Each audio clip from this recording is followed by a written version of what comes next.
कक्चिंगी अपुनबा CSO मयामना पुंजनरगा लौरक decision अमगी मतुंग इन्ना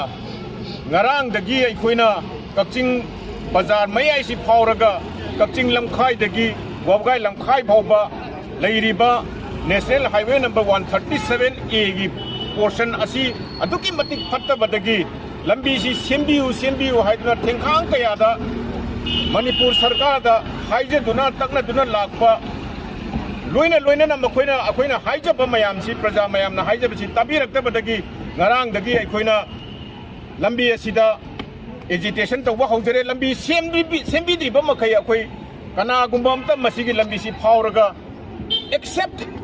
essential service की खरा रिलैक्स तौबा नतना लंबीसीदा फावरगा चटपा यारोय हाइदुना कक्चिंगी CSO मयाम अमदी प्रजा मयाम थोरक्तुना लंबी थिंबगी थबक अखोइ हयेंगसु चत्थजगिनी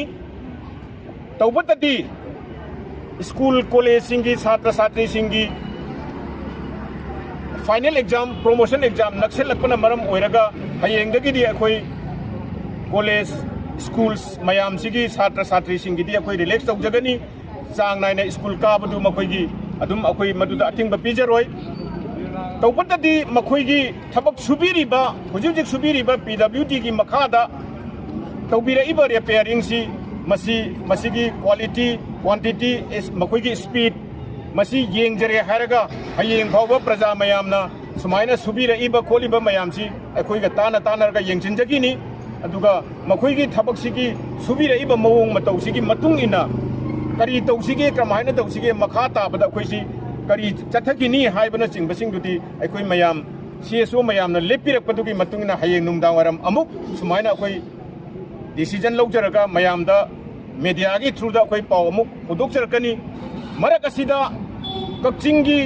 मरु ओइना मार्केट सिदा लेबिरिबा इमा इबेल अदुगा कक्चिंग बाजार बिजनेस वेलफेयर एसोसिएशन की मेंबर सिंगी दुकान सिंग यारगदी मी अममम थोपिरक्तुना हाइरिबा अखोइना चथजरिबा